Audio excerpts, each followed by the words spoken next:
Bonjour, je suis Jennifer Vigneault, je suis votre accompagnatrice à la création d'un métier épanouissant et riche de sens pour vous et pour le monde.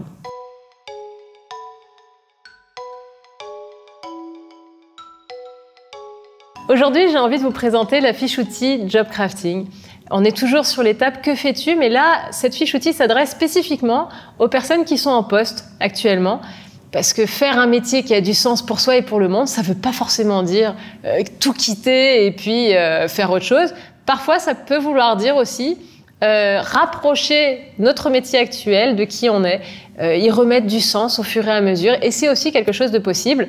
Ça demande juste tout simplement, il y a un public supplémentaire, on va dire, qui a votre hiérarchie, alors en fonction de la gouvernance de votre entreprise. C'est juste un interlocuteur supplémentaire à prendre en compte dans le développement. Mais bon, c'est pareil qu'un entrepreneur au final qui va présenter son projet à ses clients, à ses partenaires. Ben là, tout simplement, vous allez partager et présenter votre projet à vos collègues et puis à éventuellement à votre patron. Donc là, dans la notion de job crafting, on va vraiment être sur la notion de repenser et remodeler sa fiche de poste en fonction de ses talents et en fonction des sens qu'on a envie de donner à ça. Le but, c'est que vous deveniez un véritable intrapreneur de sens et que vous vous disiez « Ok, je vais être un acteur clé au sein de mon entreprise, je vais justement y mettre ma graine, je vais y apporter quelque chose d'unique et de singulier » et d'arriver à réaliser et de prendre conscience que votre entreprise a tout intérêt à ce que vous soyez le plus épanoui possible et que plus vous allez être épanoui et que par définition vous allez être plus performant, plus motivé. Donc si vous savez l'argumenter, il n'y a pas de raison en fait que ça fonctionne pas. Alors si ça fonctionne vraiment pas, au bout d'un moment, là vous pouvez repenser la chose, mais ça mérite quand même le coup d'essayer et ça dépend de vous. Il y a des personnes que j'ai formées qui aiment agir à l'intérieur, qui aiment être des colibris de l'intérieur. Et il faut de tout. Il faut des personnes justement qui agissent à l'intérieur des organisations et d'autres à l'extérieur. C'est complémentaire, on a besoin des deux.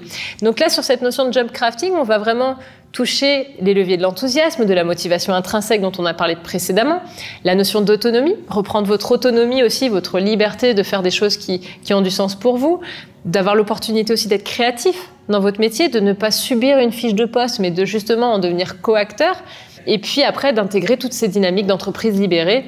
Ça, c'est des choses que vous pouvez justement partager avec votre employeur. Donc là, à vous de jouer, je vais vous inviter à répondre à quelques questions.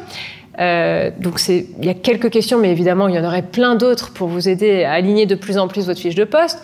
Donc par exemple, quelles sont les fonctions que j'aime le plus réaliser? Qu'est-ce que vous aimez le plus faire? Qu'est-ce que vous aimez le moins faire? Juste identifier, se dire, OK, ça j'aimerais bien au fur et à mesure passer moins d'énergie dessus, et puis cette chose-là, j'aimerais justement pouvoir y passer plus de temps. Quel projet souhaiteriez-vous développer dans votre entreprise? Un projet qui ait du sens pour vous et pour le monde. Juste de vous interroger, OK, vous, qu'est-ce que vous aimeriez mettre en place? Et pourquoi? Et quel serait l'impact pour l'entreprise et pour vous? Quelle fonction reflèterait le plus mes talents? Comment pourriez-vous insuffler un peu plus de vous-même dans vos tâches actuelles? De quel talent complémentaire ai-je besoin? Comment pourriez-vous aussi vous entourer avec vos collègues? Quel sens? Quelle est l'utilité sociale de mon travail? Ça, c'est une question géniale.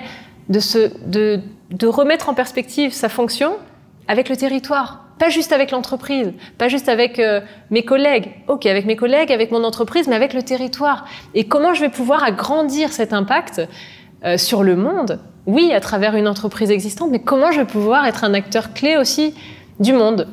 Avec qui aimerais-je travailler? Les relations sociales, on sait que c'est un élément clé du bien-être professionnel. C'est important de bien s'entourer et puis aussi peut-être d'améliorer les relations avec des personnes existantes. Pareil, en faisant ce travail et puis en aidant aussi les autres, peut-être à s'aligner davantage en fonction de votre fonction. Donc là, en gros, ce que je vous invite à faire, c'est de voir votre travail comme un projet d'entrepreneuriat et de vraiment devenir acteur et vraiment un fervent défenseur de vos valeurs, de vos talents et du sens que vous avez envie d'insuffler à votre métier.